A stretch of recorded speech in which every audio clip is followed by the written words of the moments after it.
Are you a podcaster? Maybe you've got that big idea and you're looking for a network to join. The multi-award-winning Ozcast Network can get your content to eyes and ears all over the world. Join now for the first month free, and you could be featuring this sound at the beginning of your podcast. Ozcast. Simply head to ozcastnetwork.com for details.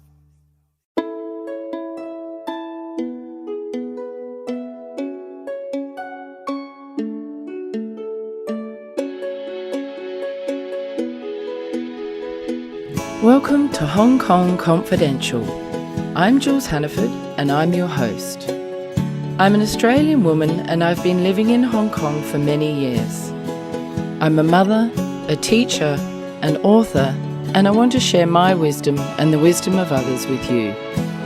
Thanks for joining me and I hope you enjoy the show.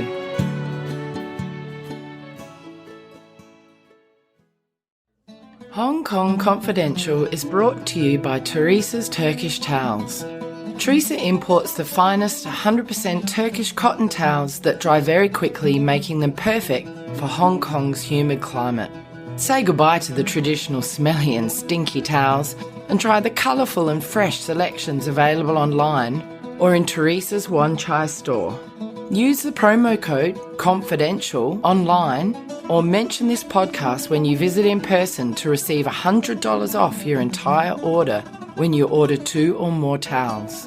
With 100% satisfaction guaranteed or your money back, the only thing you've got to lose are the musty smells that permeate traditional terry towels. Visit www.hkturkish.com in order to get the address and directions to Teresa's semi-hidden location.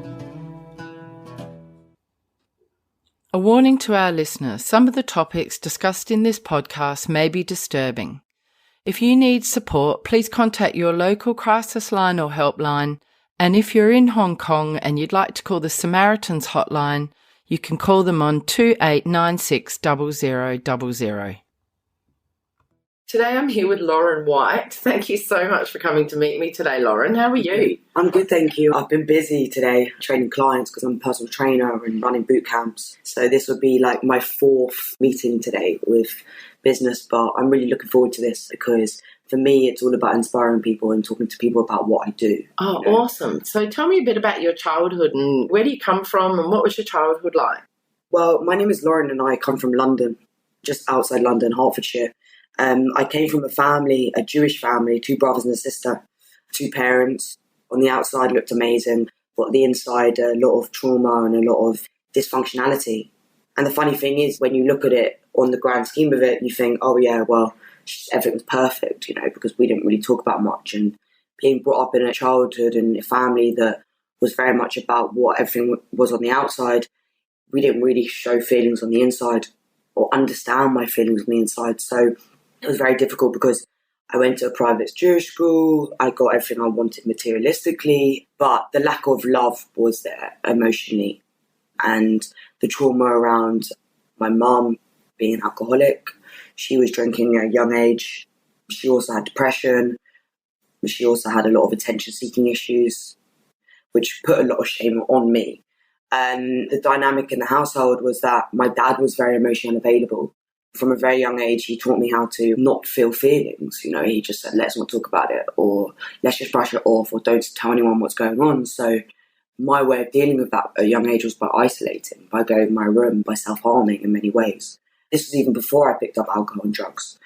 Learning how to be by myself in my own room and hide was a good one. You know, I used to wake up in the middle of the night and just hear shouting and screaming and banging and noise, and it terrified me. So I was always fearful of what was going to happen next. When did you become aware your mum was an alcoholic? My mum actually, she developed breast cancer when I was 11 years old. And then her way of dealing with it was by drinking and over drinking and lying about drinking and finding her in hotels and her crashing cars and the police coming to the house, you know, all of that stuff that I saw at a very, very young age. I was very much exposed to the drinking because it was in the house and there was no boundaries in my household. I knew everything. And that's, I think, the cause of issues because I used to hear everything, you know, and it's stuff that a child should never hear. So actually growing up, I was more of an adult than a child.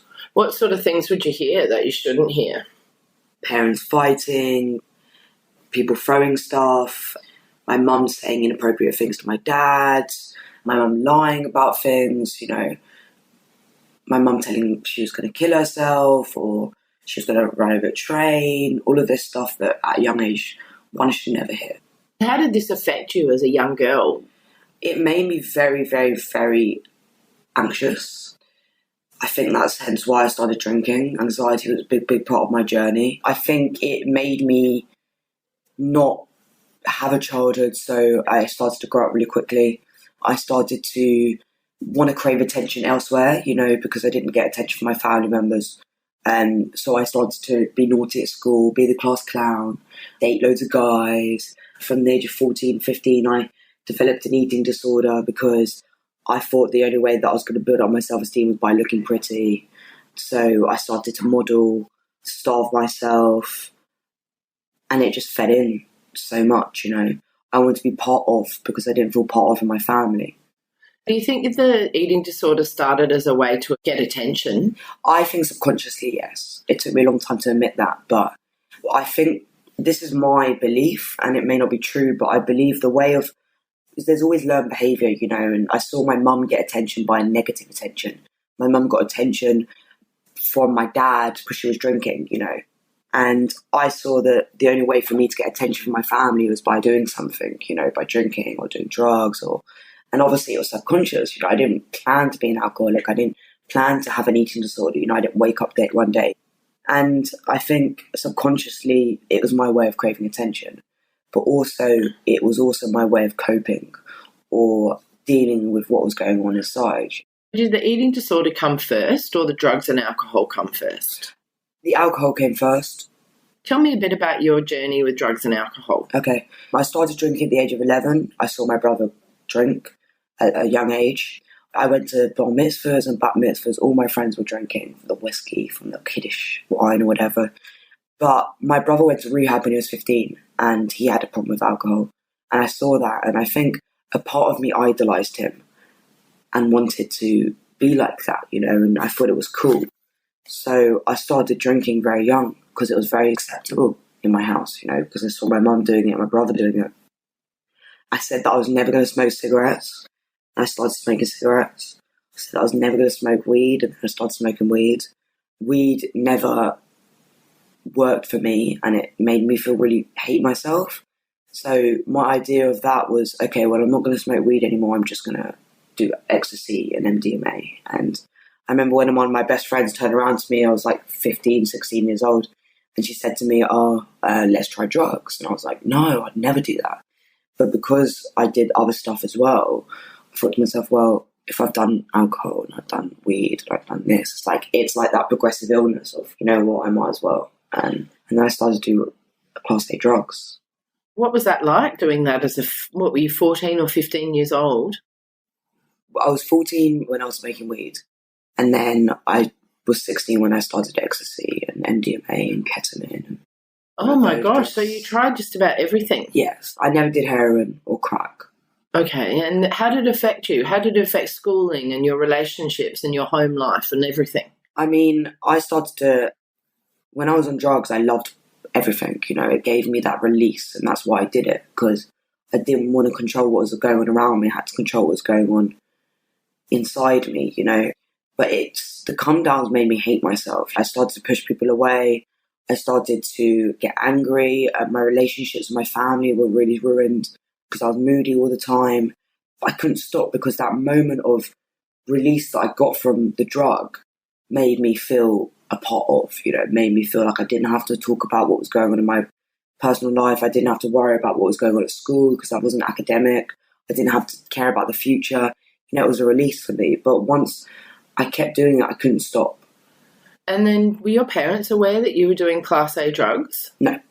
They didn't know that I was doing Class A drugs at all, but they knew that I was drinking. But the issue in my family was that I was the scapegoat child because I was the one that was on the outside, everything looked perfect, So I was working hard at school. I was not outwardly drinking and doing badly on the outside, but I was isolating and drinking.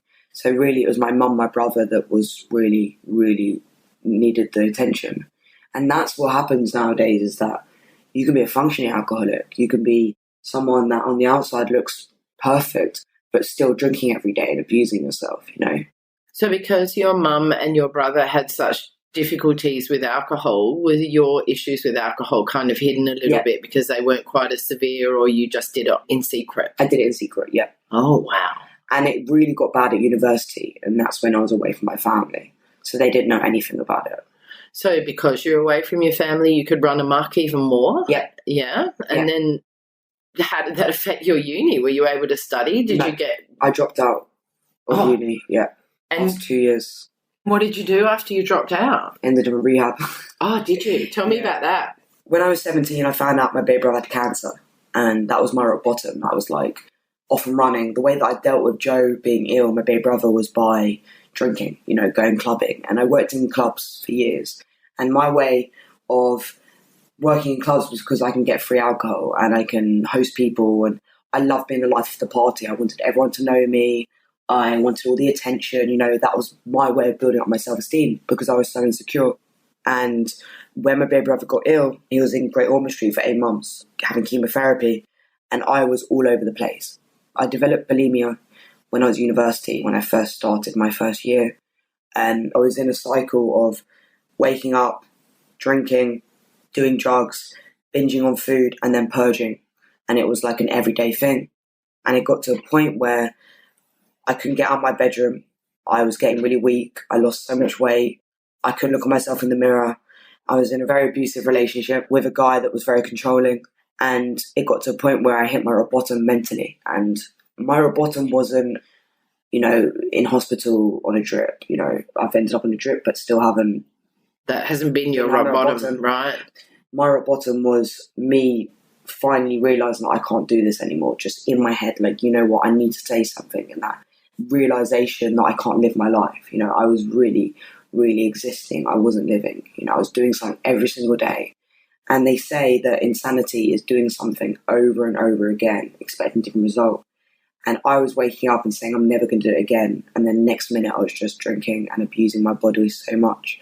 And it was anything, you know.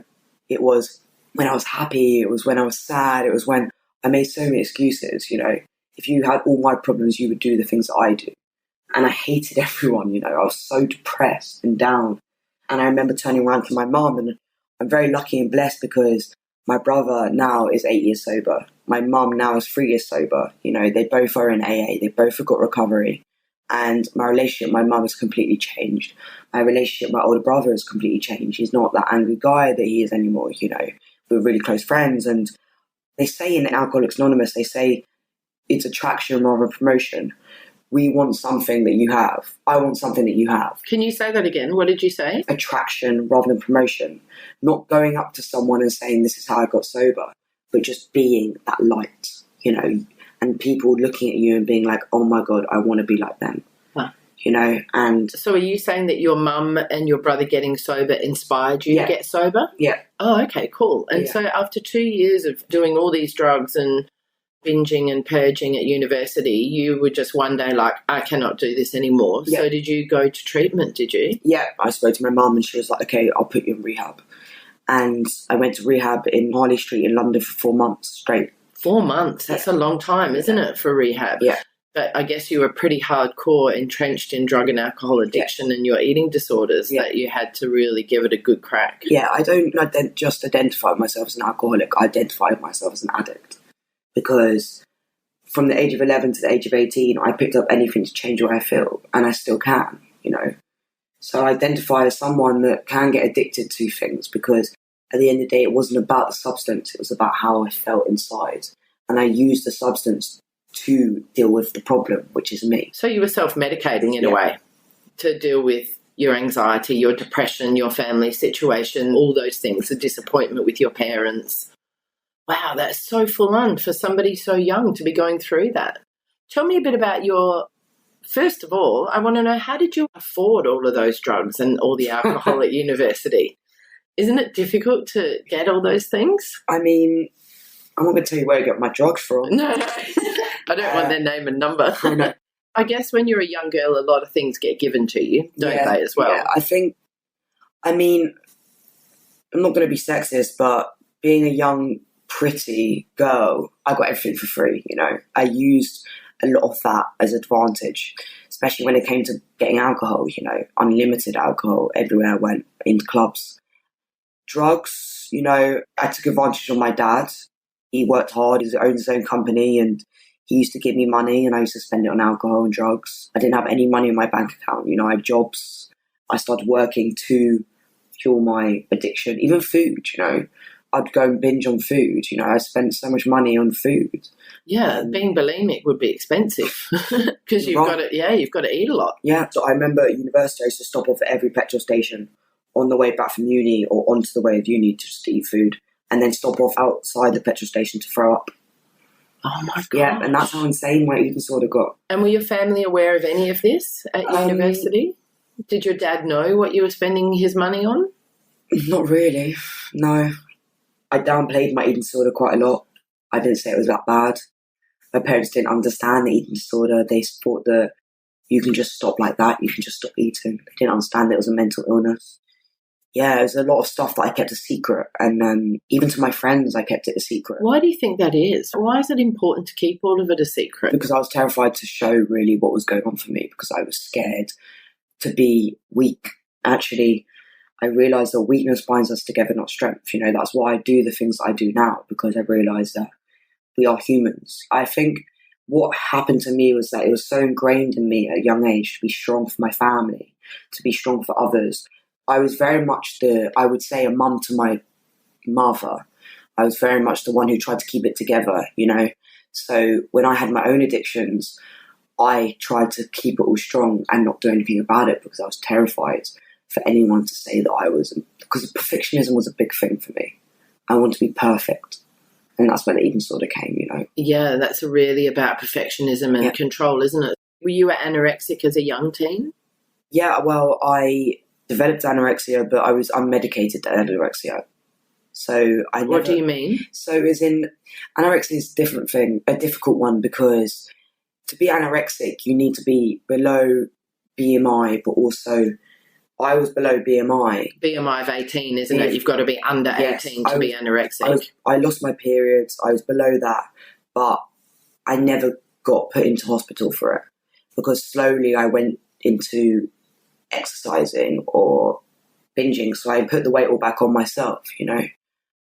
Oh, so were you bulimic sometimes as a younger teen as well? So because you were bulimic and you would be eating, binging and purging, your weight would go up a little bit? No, at the beginning it was just not eating. But then I learned how to deal with just like eating normally and then exercising. So my weight was fine. Oh, I understand. And then it came out of control and then it was bulimia. Right, so that was the cycle. Yeah. Okay. Did anyone notice when you were restricting you and just not eating at all?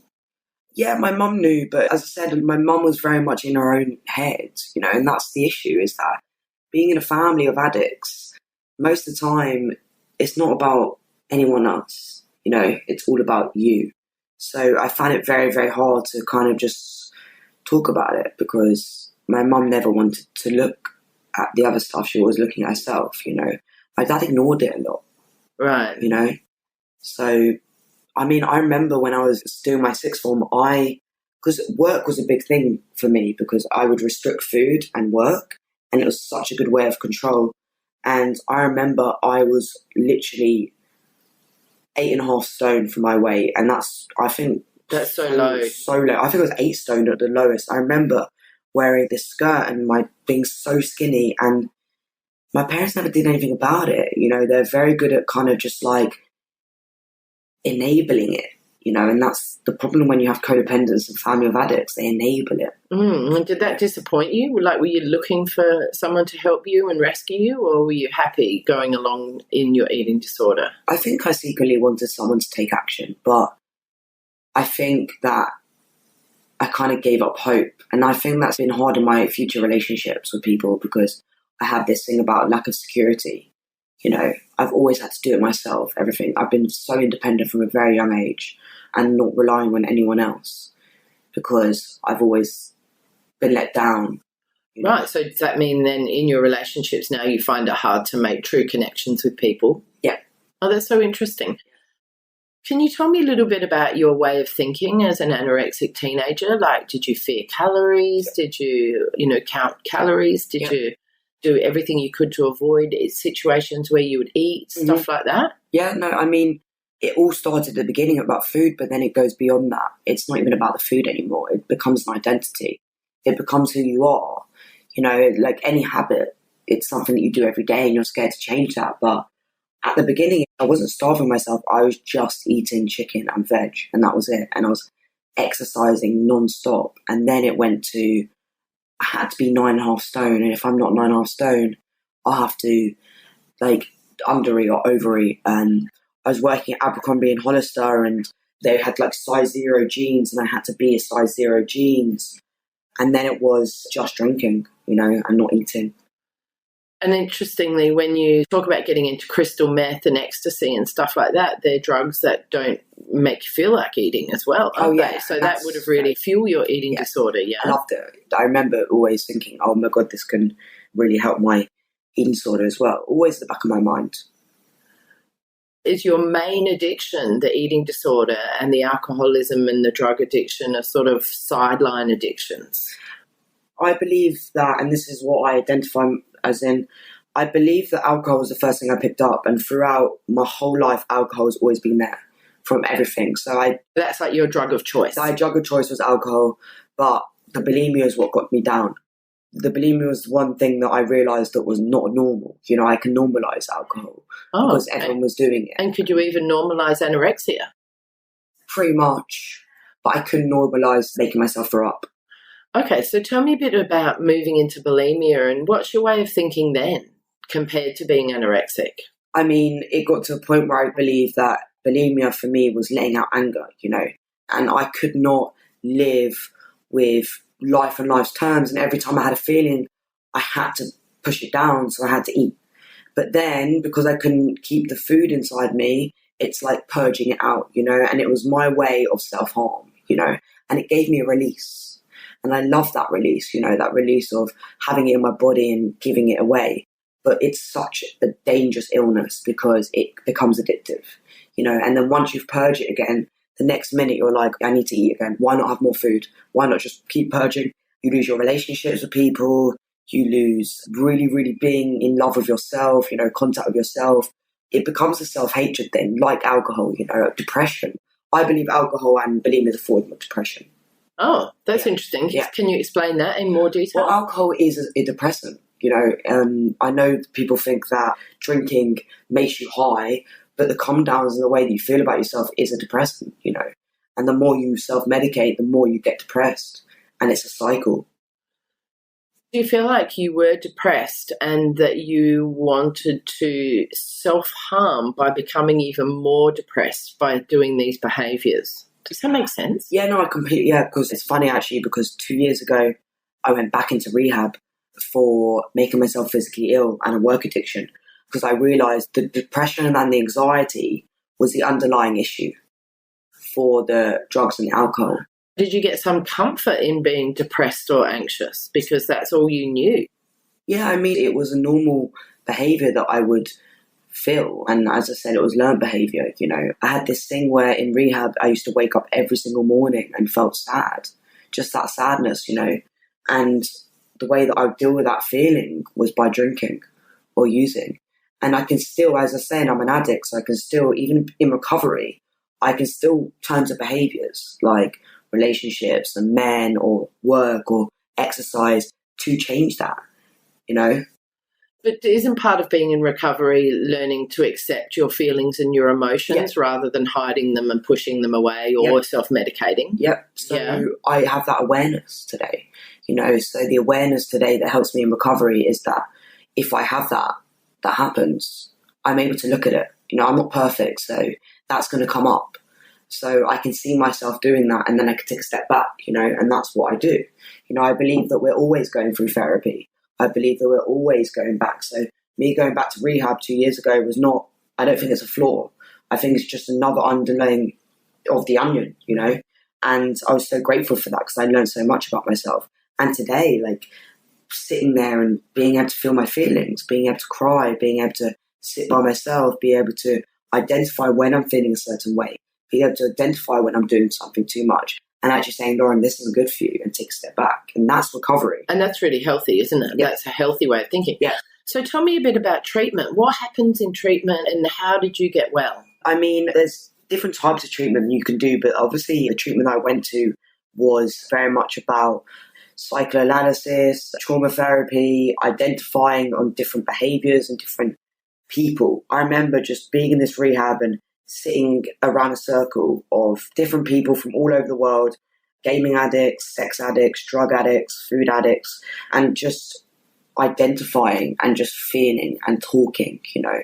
When you say identifying, do you mean, hi, I'm Lauren, I'm an alcoholic? Yes. So actually accepting your addictions? Yes, but also identifying the similarities of the other people. You know, if someone was sitting there and talking about what happened in their childhood, me being like, oh my God, that happened to me too, you know, and actually when someone else, this is why like recovery around, they say that when you put two alcoholics in a room together, recovery happens because you feel like you're not alone. You feel like you're the same as them, you know, and the more I surrounded myself around like-minded people, I realized that I'm not any different, you know, and I started to identify with them. And were you able to see the difficulties in your childhood and the traumas you've been through and recognise that that really is the root cause of where you were, so you could kind of forgive yourself because they weren't your fault? Yes. Well, acceptance has been a big part of my recovery because I generally feel like everything happens for a reason. And one of the main reasons why I got myself into addiction was that I was in a negative spiral of blaming everyone, you know. If my mum wasn't an alcoholic, if my dad wasn't emotionally unavailable, if my brother wasn't abusive, all of that stuff. And the acceptance around the fact that they are human beings and what they did was trying their best, and the way that they gave me love was by the love that they knew helped me understand and learn how to grow as a person. And I use that on my life today. And take some responsibility for yourself, for your choices and your actions, because no matter what happens in your childhood or, you know, the difficulties you face, you making those choices, it's still you making those choices, 100%. Isn't it? 100%. People think that we don't have choices today, but we do have choices today. We have choices to stand up and to say that we're worthy enough to get help, you know. I know that addiction and alcoholism is an illness, but there is a solution out there, you know. But everyone has their rock bottom. And that's the thing. I didn't think that, and over again, I didn't think that I was responsible for my actions. And I think that the problem nowadays is that a lot of people don't want to take responsibility for their actions, you know. Like, even today in a workplace, you know, for example, if I get in a fight with someone, it's my choice what I want to do with that. You know, it's my choice whether I want to go home and binge on food or I want to drink on it, you know. Instead of what I learned in recovery is instead of picking up the drink, pick up the phone, you know, and changing those behaviours, you know. In recovery, what was it like in that first week when you couldn't have any alcohol and drugs and you couldn't binge and purge? How was it in that first week? I mean, it was the first time I ever cried. That's interesting. Yeah, I mean, I blocked feelings out for so long, you know, any feeling. I think that anger, like they say in recovery, you get your feelings back and then you get your feelings back. You know, it's amazing that you get your feelings back, but honestly, it's like, I explain it as your baby's bottle being taken from the baby, you know, it's like you're raw completely. And I was terrified. And did you get sick? Like, did you feel ill? Yeah, I got sick. I was throwing up, like, but then I was like, this isn't the bulimia. I had withdrawals, but I wasn't that bad. For me, it was mainly I couldn't look at anyone in the eye. I couldn't hug anyone. I didn't want to be around anyone. So, were you angry? Yeah.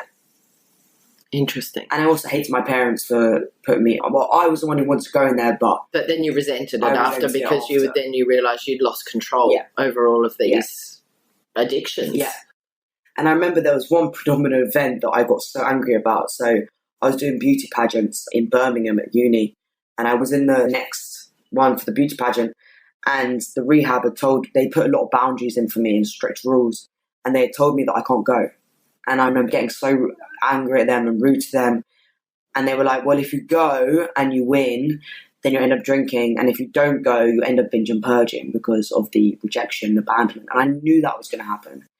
And I didn't end up going. And I had so much anger towards them. And also, I was in a very controlling relationship with a guy that I thought really loved me, you know, and the rehab and the psychotherapists were like, he doesn't love you, he's abusive. And I hated everyone. I thought everyone was against me. And that's a big, big part of my addiction, was that I thought everyone was against me. And did it take some time before you could really see the truth of what was going on? Yeah. Because you in your mind had rationalised all of the excuses and the reasons why things were the way they were. Yeah. That's so interesting. So you were in inpatient treatment? Yeah. Right, okay. How much do you think modelling fed into your addictions and your eating disorder? Do you think that was an unhealthy thing for you to do as a teenager? Completely. That's why I don't really do it anymore. I model for friends now, but I don't do any. I have a body image disorder, you know. I have times where I look at myself, you know, and I'm like, okay, my arms are fat. I can think about that daily. And then I can go straight into my eating disorder, you know. I can look in the mirror sometimes and hate myself, you know. I've learned how to love myself around the fact that not every day I'm going to feel good, not every day I'm going to look good, you know. And I'm so good with that now. I remember annoying my mum over and over again, saying, my mum, I'm fat, I'm ugly, all the time. See, now this is so interesting. Before we started this podcast, we were taking photos for our social media. And I was flippantly commenting, going, oh, my arms are fat. But I've never had an eating disorder. And I don't actually really care that much. Yeah. So it's just sort of a flippant comment. But how does something like that affect you, who has been so entrenched in body image issues and eating disorders, me making that comment? Did it have any impact on you at all? I'm sorry for saying Don't apologise. Don't apologise at all. I mean, this is the reality, is that I've realised that actually this is what helped me. Loads of things helped me, but one of my addiction therapists told me that we always tend to see the black dot on the white dress, you know, and we look at that one thing that we don't like. And I always did that, you know, and now it's the bigger picture. And I feel like sometimes actually people see me differently to what I see myself. And that's why sometimes when people make comments, I say no, because actually on the outside, it's not. And actually, when you took the photo, I actually thought I looked fat. And I was like, okay, no, Lauren. Don't even say it. Don't even think it, you know? Oh, good for you. And it's all about learning. And you have control of your thoughts. Yeah. You have control of the way that you think. Yeah, and so you've got to try and shift that perspective. And then also at the back of my mind, I tell myself, and I know it sounds really strange, that I love myself. Not in an arrogant way, not in a cocky way, but as in, I just tell myself, you know what, Lauren, you're worthy enough. I think building up my self-love and my self-acceptance and my self-esteem has been a big part of my recovery. It makes complete sense. Yeah. And is that what you felt was missing when you were young? You didn't have self-esteem, you didn't feel worthy, you didn't feel loved? Yeah. When I go into schools and do talks, I usually share to the kids about the fact that most of them haven't even touched a drink or drug. You know, they're quite young, but I usually talk to them about the feelings, you know, the low self-esteem, not feeling good enough, the fear of their future, the wanting to fit in, you know, and those are the feelings that I felt growing up, you know. And that stuff was the reason, a lot of the reasons why I picked up the drink in the first place. And yeah, the drinking made me, so this is what I believe, made me so far away from myself that the more I drank and the more I lost my moralistic compass, the more I did things that I didn't want to do, the more I went against all my boundaries, I went low in my self-esteem, you know, so my self-esteem was going lower, and I thought that drinking was making my self-esteem go higher, but actually it wasn't. And by the end of it, as I said, I couldn't look at myself in the mirror. So my sobriety has been really big in my journey because I am figuring out who Lauren is. You know, Lauren, for the first time in her life, is actually who she wants to be, you know, the Lauren without any substance inside of her. You know, and that goes back to building up my self-esteem by asserting myself, saying no to people, being around people that I want to be with, doing what I want to do. I left university after 2 years, and I went to university because I wanted to be that girl with a degree to do a 9-to-5 job that my parents wanted me to do. And actually I realised I didn't want to do it. And turning around to my parents and saying, no, I want to do something else, was the best thing I ever did. You know, so for me, it's about saying to people that I am me and this is who I want to be. Good for you. I'm really proud of you. That's amazing. And you're only 24 years old, so that's really amazing to get to where you are now. Did you ever put yourself in so much danger that you could have been killed or got arrested or you overdosed or anything like that? Can you tell me about some of those experiences? I remember being in Thailand and I was on laughing gas. I used to sell laughing gas. I loved laughing gas. It was actually, I justified laughing gas because I didn't think it was illegal, but it was. And I remember being on laughing gas and I ended up falling in a pool and cracking my head open and getting rushed to hospital and getting stitches in my head and not knowing where I ended up. I did a lot of that, not knowing where I ended up, not knowing what happened the night before. Did you have lots of blackouts and not being able to remember? Yeah. I mean, I still to this day don't know how I lost my virginity. I don't know if I did lose my virginity. It's quite open. Sorry about that. No, that's one of those interesting. Yeah, you wake up, you don't really know whether you had sex or not. Yeah, I never took an overdose, but I remember I went psychotic from weed.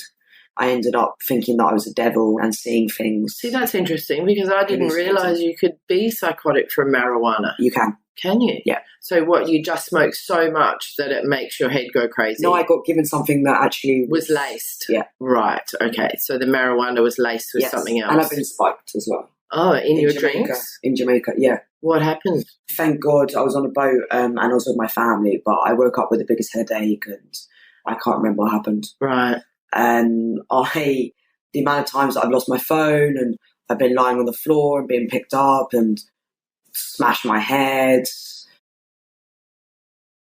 When you were in rehab, you did the 4 months, and obviously at some point in there, did you accept that you had to make real big changes in your life and that you had to change your friends and you had to change your choices and you had to be really mindful of what you did when you got out? And then have you been sober since that first rehab? Wow. I celebrated my 5 years last week. Oh, congratulations. That's amazing. And how hard was it when you first got out? And what was the most difficult? Was it hardest to recover from alcohol, drugs, or your eating disorder? Eating disorder by far. Interesting. Tell me about that. Drinking drugs, you can just stop. Food, you have to eat every day. I face my eating disorder every day. Even now, I face my eating disorder. I'm not bulimic anymore. I have times in struggle where I do it once a year. I try not to beat myself up about that. It's old behaviours sleeping in, but food is by far the hardest for me personally because I never know what mood I'm in. I never know if it's my hormones. I never know when I'm going to be triggered. With alcohol, it's just don't drink. And for me at the beginning, I had to not go out. I didn't go out for a year. I went to a meeting every single day, AA meeting. I spent time with my mum because my mum went to meetings. All my friends were my mum's friends in recovery. Oh, really? That's so cute. I had a boring, yeah. Did you move back home? Yeah, right. Back home. The program you were on was an AA program in recovery, and you've continued with that. Do you still go even today? Yes. Cool. I have service. I'm actually using the AA hotline phone at the moment, so people call me up that have issues with alcohol. Do you sponsor? I don't sponsor actually, but I've been through the steps 3 times. Why 3 times? Have you fallen off the wagon? No, I believe that every year it's not about drinking. It's about doing a change every year. And I believe you should redo the steps because every time something new pops up. I understand there are 12 steps and some of them are like make amends with the people that you had disasters with. I don't know the wording. So every year, do you then get back in touch with these people and I make apologise? But I can make amends every year. You know, and amends I had last year is different to amends I had 3 years ago. Right, yeah, I see what you mean. So it's not necessarily from your past when you're an addict, it's just from now. It's ongoing. Right, ongoing. I get it. Yeah. Okay, cool. And I've moved, I moved to Hong Kong and I had a new sponsor and I was like, I want to do the steps again, I'm always changing. I'm not saying there's people that do the steps once, but for me, I wanted to grow. I wanted to be able to get more of a spiritual awakening as much as I can because sometimes you just plateau, I still go to 3-4 meetings a week. Recovery is my life. 3 or 4 meetings a week? Yeah. Wow. At the moment, I'm Good so for busy. you. At the moment, I'm very busy. I bet you are so busy. That's great. But it obviously has really worked for you. Yeah. Even if I can't get to a meeting, I still journal every morning. I pray, I meditate. I call an alcoholic. I do my inventory, which is I review my day. So I try and do as much service as I can. And by service, you mean helping alcoholics. Helping others, right? Yeah. Oh, good for you. Are you able to talk about your eating disorder? Is that part of your recovery when you're in AA, or is it more focused on alcohol and drugs? So AA is more focused on alcohol and drugs. I actually started up the OA meeting here, which is Overeaters Anonymous. Oh, cool. Yeah. But I'm very blessed to have friends that I could talk to my eating disorder about. And my eating disorder is also a big, big part of my journey. So I do things for that as well. You know, I have a food plan daily that I stick to. I keep in touch with people that have eating disorders I can share with, you know.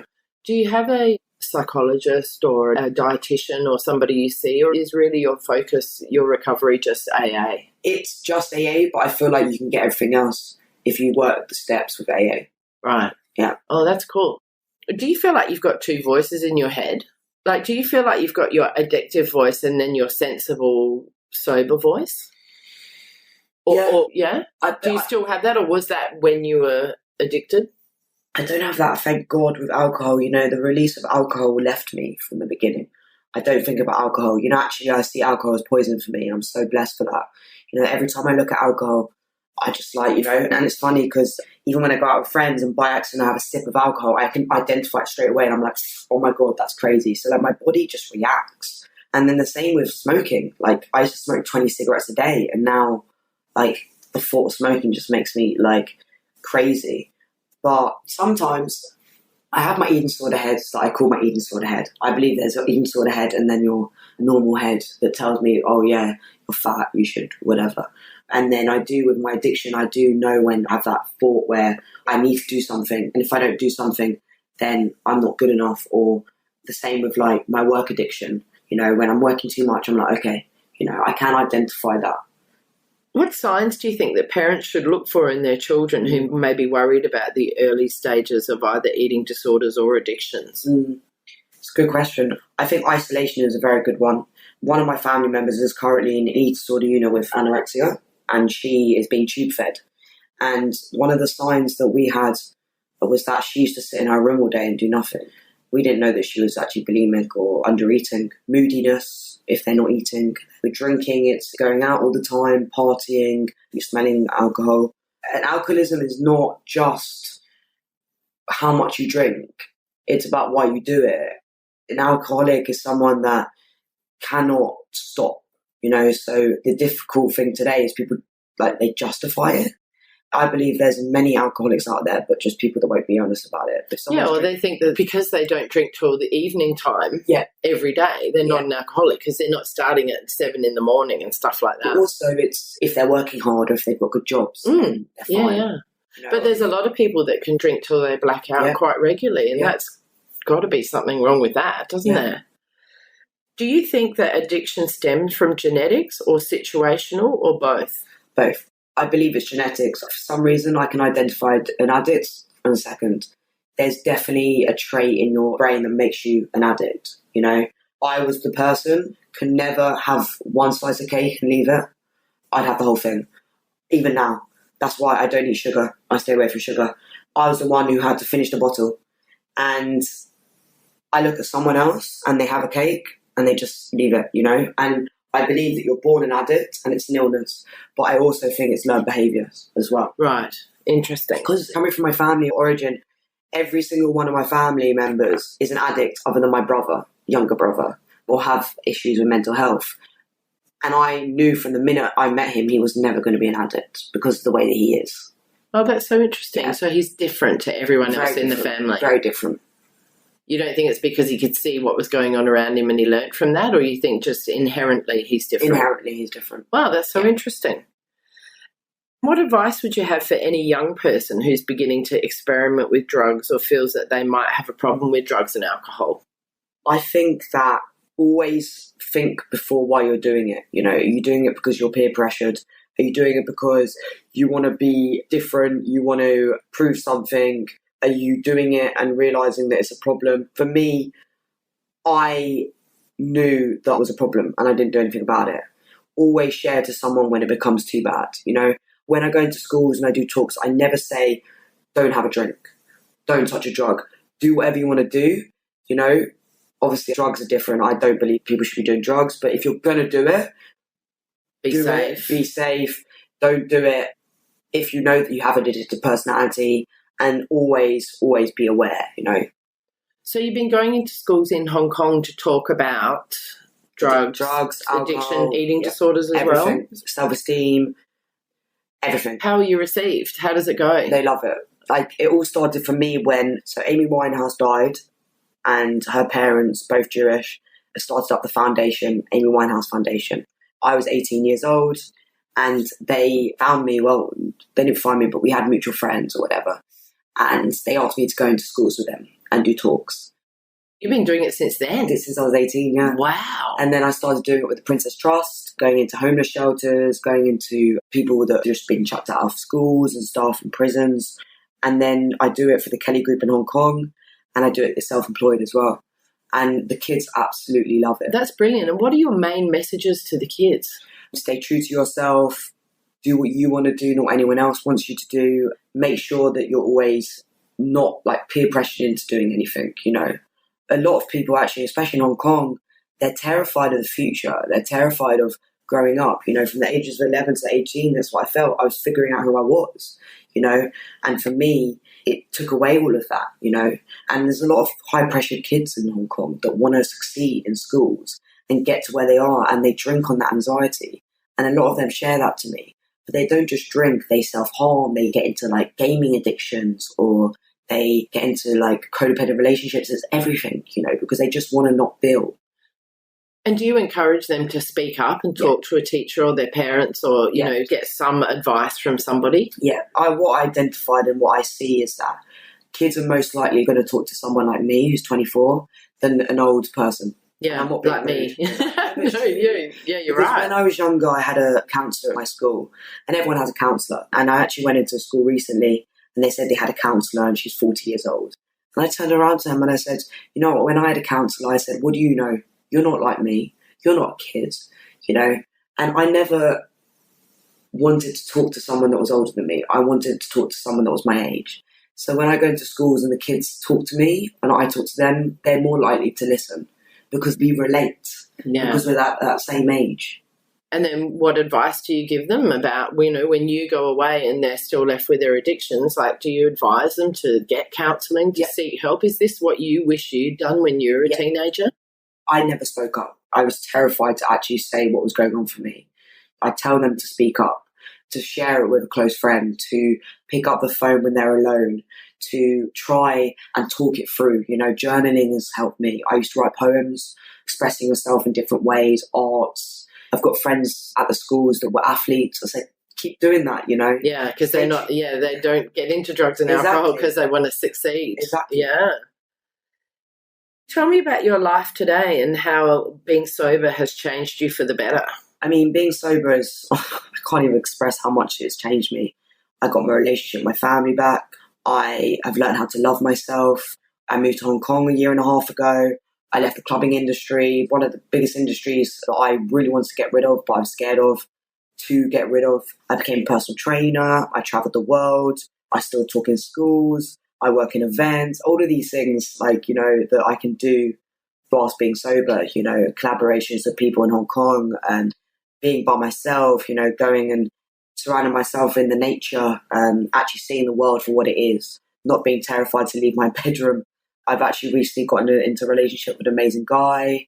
Oh, that's great. I didn't think I was going to end up in a relationship because of all of the trauma, you know, it's took me a long time. But all of this is because of my recovery. You know, and the foundations of my recovery is all to do with sobriety and AA. You know? Yeah. So that's why I need to keep going to meetings. And you're better at being in touch with your feelings as well. Yeah, 100%. I was talking to someone today and they were asking me the question of how do you deal with fear of failure? And I said to him that fear of failure is usually when someone is innate in them growing up in their childhood that they've been told to be a certain way and act a certain way and that they're scared to be out of that, you know. And most of the time it's parents that make you feel like you need to succeed in what their expectation is, you know. And in recovery, I realised that there's no such thing as failure. One thing's idea of failure is different to another person's idea of failure. One person's idea of success is different to another person's idea of success. It's all about expectations, you know. I had the same growing up, you know. I was terrified of failing. You know, I was scared that I wasn't going to get that degree. I was scared that I wasn't going to marry that Jewish man, you know. And then I realised that the only person that I'm not accepting is myself, you know, and I didn't really want to do it at the end of the day. And what people see you as is their problems. And I realised as long as you don't give up, you won't fail. But there's a few things that has helped me with this. Everything happens for a reason, you know. I remember I ended up saying a path on my journey that I didn't like. And what I've realised is that you don't have to like it to accept it. Not everything that we're going to do in life is something that we're going to like, you know. And in this journey, I realised that God has a plan for us, you know. And everything that's meant to be is meant to be. And we are where we're meant to be at this moment in time. So every mistake we make, any experience we go to, whether we like it or not, is an experience. And we learn from it, you know. And the most of the time, we aren't perfect, you know. We all make mistakes. In order to love yourself fully, you need to love yourself for all your flaws, the good, the bad, and the ugly. And that's about building up your self-esteem, you know, knowing that you're good at some things, but you're not good at others, you know. And not everything is meant to be, and life is a journey, and you need to trust the process. That's brilliant. And we can learn more from our struggles than our successes. 100%. Lauren, thank you so much for coming to talk to me today and sharing your story. It's so amazing, inspiring, and I really feel like it probably takes a lot of courage to really put yourself out there and be really open about some of the stuff that you've been through. But I think there's young people particularly out there that are going to find it really, really helpful. So thank you so much. Thank you. If anyone wants to get in touch with you, are they able to do that? Yeah, my email is laurenwhitept@gmail.com. I have Instagram. It's @IamLaurenWhite. And my Facebook is Lauren Amy White. Great. So if anybody is going through anything and would like to reach out and get some initial support from you, that would be amazing. Thank you so much. Thank you so much. Hi, Confidants. I want to tell you about my Patreon page. I've joined Patreon in the hope of getting sponsorship for my Hong Kong Confidential podcast. Patreon is a great way for my listeners to get on board and sponsor me with monthly payments, and that goes towards my production costs and rewards for my members. If you're interested in checking out my Patreon page, please go to patreon.com and search up Jules Hannaford or Hong Kong Confidential. I would really appreciate you visiting my page.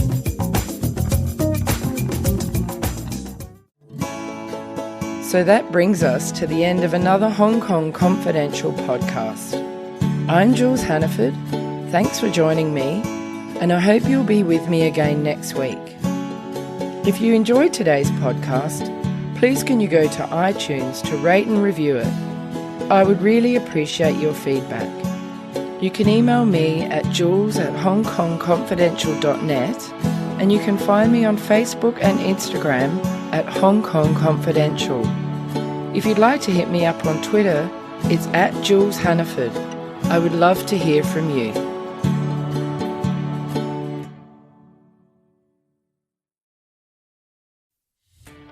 Are you a podcaster? Maybe you've got that big idea and you're looking for a network to join.